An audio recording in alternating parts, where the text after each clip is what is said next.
Welcome into Morning Drive on this Tuesday to all of you at home. It's always great to have you with us. Anna Whiteley with you alongside the team, Damon Hack, Paige McKenzie and Robert Damron. Well, we want to start today's show by addressing something that is facing the nation right now that is much bigger than the game of golf. Protests continue around the country in response to the death of George Floyd in police custody just last week. Now, members of the golf community are speaking out in the midst of civil unrest. On Monday, Tiger Woods took to social media saying, "My heart goes out to George Floyd, his loved ones, and all of us who are hurting right now.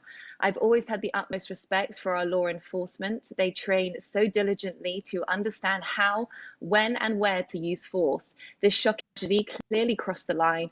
I remember the LA riots and learned that education is the best path forward. We can make our points without burning the various neighborhoods that we live in. I hope that through constructive, honest conversations, we can build a safer, unified society." The LPGA posted the following message, which read in part, "Sports have always had the power to accelerate social change and bring people together. For 70 years, the LPGA has stood firmly for equality, opportunity, fairness, and unity. We have more work to do and the resolve to do it. Change starts with people, and there is power in each voice that stands up against racism, sexism, violence, and injustice." Harold Varner III also taking to social media yesterday with this message: "There is a lot of beauty and love in the world. I pray for equality and social justice, as we all so desperately deserve that in this day and age. I pray for humanity even more because regardless of color, we need each other to make that change. Stay safe." Our Damon Hack has since written an article on golfchannel.com trying to put into words his thoughts and feelings amidst the unrest in the country. Damon. Well, Anna, when I first started doing Morning Drive almost 8 years ago, I was told that the most important thing I could do was be myself. And to be myself, I was having trouble doing that the last few days as I was trying to do television and talk about Tiger and Bryson and the issues of the day while my heart was broken. And I feel like in this country, we've made so many great strides, but that there's a long way to go. And I wanted to share that pain that I've been feeling with our viewers, with you, my friends and colleagues on the show. And so I put pen to paper. I don't do it very often these days, but it was very cathartic. You know, I'm almost 50 years of age. I have three boys, and it was just strange to be sitting around the dinner table with my boys and my wife and having the same conversations with my children that my dad had with me or that his dad had with him. And I just felt like I wouldn't be doing myself justice or service or our viewers if I continued to sit in this chair, which I'm very happy to sit in, but not be able to reveal who I am. And I feel like our country, as great as it has been, as wonderful the strides have made racially and with women's rights and minorities, that this was laid bare, that we have a long way to go. And I feel like I wanted to challenge our viewers and challenge you, my colleagues on the show, and challenge all of us to do better. You know, I have some friends that sometimes say, "Damon, I never think about race. I don't care if you're black or white or purple or polka dot." Well, I want you to think about race. I want my colleagues and friends and viewers to be as uncomfortable as I am. And maybe as we try to sift through this latest crisis, we'll all come out on the other side a little bit smarter, a little bit stronger, a little bit kinder. You know, I think, Damon, that is hopefully the goal and the outcome that will come of this. And I just want to say thank you for taking the time to write this. I think you've given a voice and a face to an issue that is abstract for a lot of people that don't have firsthand experience, that don't have exposure to racism. And I think what you've done showed a lot of courage. You are authentic. You are very real in person. You are just like you are on TV, but I know that you don't often look inward and expose that and that vulnerability and that rawness to the viewers and to us. So I very much appreciate that, to be vulnerable to strangers and to trust our viewers and to trust us. So thank you for that. I truly think it's important in this topic to be revealing and to be authentic, and that you were.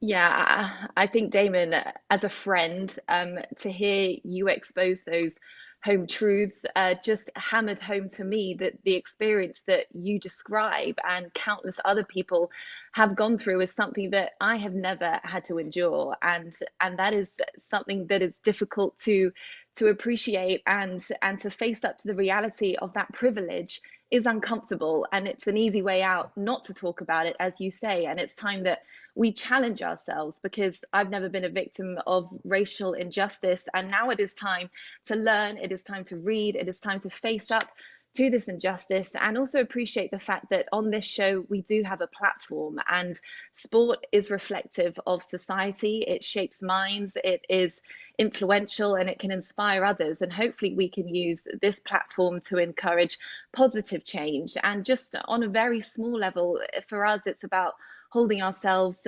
accountable, the golf industry, the broadcast industry, doing what we can to now learn, speak up, and take action. And it's great because partly, Robert, I know we are seeing a lot of golfers on social do exactly just that. Yeah, no, we definitely are. The first one I saw, well, first, acknowledge Damon, a beautiful piece, had to have been hard to write.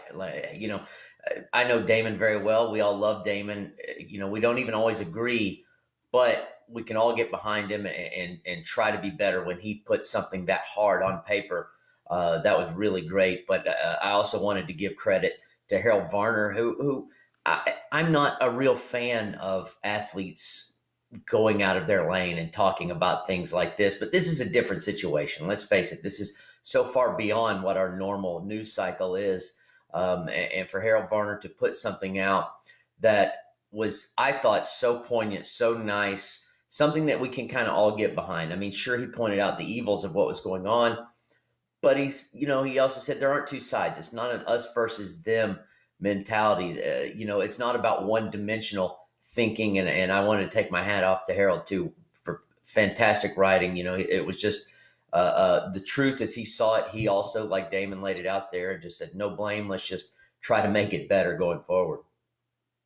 Yeah, I appreciated Harold's words as well. Nice to hear Tiger Woods speaking out. And I feel like this is a personal choice that athletes have to make. And I know that there's some folks that rather people just, stay in their lane or just hit the golf ball or shut up and dribble or whatever the term is. But I feel like, we've crossed a line here. We've crossed a point where we can continue to have these incidents, and then we have outrage for a week or so, and then we all go back to our corners and do what we do, or we can try to make, systemic change. And these are hard conversations, and these are, not easy answers to find. But I think that conversation that is difficult and that forces all of us to look inward will be a positive thing in the end.